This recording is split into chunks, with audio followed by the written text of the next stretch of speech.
दिया है कि 22%, 17% और 11% की 3 क्रमागत छूट के एकल छूट समतुल्य है। ठीक है ना बच्चों।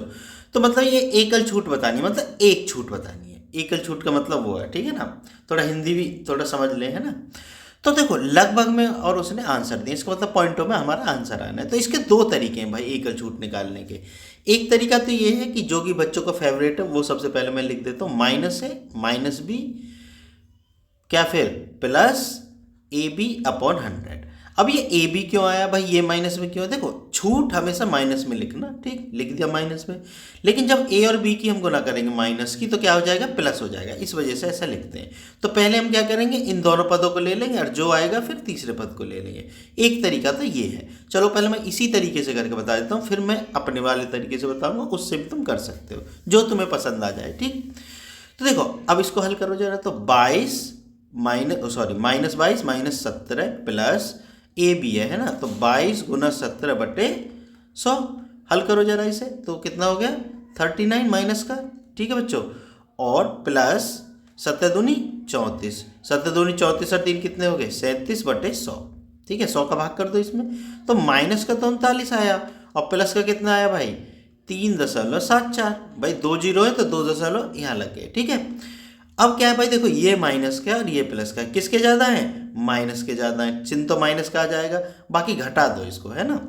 39 में से 3.74 घटा देते हैं तो कितना बचा, 10 में से 4 गए 6 और 9 में से 7 गए 2। ठीक है बच्चों, और 8 में से 3 गया 5 और ये यानी ये बचा 35.26। अभी हमने माइनस में ही प्रतीकात्मक लेते हैं हम। ठीक है, तो इसलिए ये छूट कितनी होगी 35.26। तो भाई पहली छूट तो ये आ गई इन दोनों की सम्मिलित। ठीक है, अब बचा है तीसरा भी बचा है तो इसको और ले लेते हैं। तो ये क्या आ जाएगा माइनस 35.26 माइनस 11, इस स्टेप में इसको ले लेते हैं, प्लस 35.26 गुना 11 बटे 100।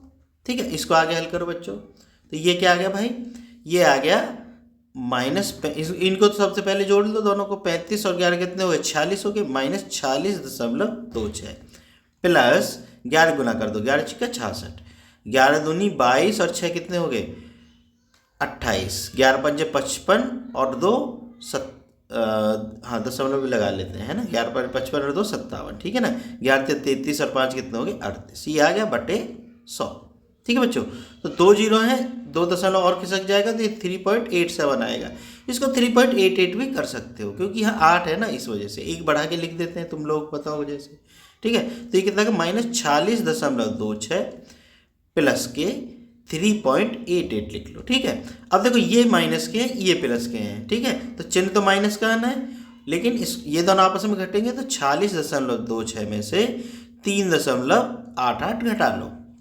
तो 16 में से 8 गए 8, 11 में से 8 गए 3 और 5 में से 3 गया 2 और 4 कितना आ गया 42.38। ठीक है बच्चों, तो देखो ऑप्शन में कहीं है ये 42। अब देखो ये तो दिया नहीं है आपको, तो ये आ जाएगा 42 लगभग में। ठीक है ना, 0.38 है क्योंकि ये 5 से कम है, ध्यान रखना, है ना। अगर 5 से ज़्यादा होता, जैसे 3 है ये और ये 5 है, 5 से ज़्यादा होगा तो फिर हम इसको 43 कर देते हैं। खैर ऑप्शन में नहीं है, हमें 42 ही लेना पड़ेगा। ठीक है, नज़दीक सबसे यही है। ठीक है बच्चों, बात समझ में आ गई होगी। अगर वीडियो पसंद आई हो तो चल, हाँ दूसरा तरीका मैं बता देता हूँ इससे पहले। ठीक है, दूसरा तरीका ये है कि आपको ऐसे लिख लेना है इसको, मैं लिखना बता देता हूँ आप लोगों को, फिर आप हल कर लेना। हम मान लेते हैं क्या, अंकित मूल्य मान लेते हैं 100। ठीक है ना, गुना करते हैं उसमें कितने की 100 माइनस छूट जितनी है 22/100। ठीक है बच्चों, गुना 100 माइनस 17/100 गुना 100 माइनस क्या 11/100, ये हम कर लेंगे। ठीक है इसको, ठीक है बच्चों। अब जो आएगा, जो भी निकल के आए हल करके, जो भी आएगा, है ना, लगभग में निकाल लेना, जो भी आपका हल करके आ जाए उसको क्या करना है, उसको 100 में से घटा देना, तो आपका लगभग ये छूट प्रतिशत आ जाएगा। ठीक है बच्चों, वीडियो बड़ी हो जाएगी इस वजह से मैं हल कैलकुलेट करके नहीं बता रहा हूँ। ठीक है ना, आप लोग करके देख लेना। ठीक है बच्चों, अगर वीडियो पसंद आई हो तो चैनल को सब्सक्राइब जरूर कर लेना। मिलते हैं फिर नेक्स्ट वीडियो में।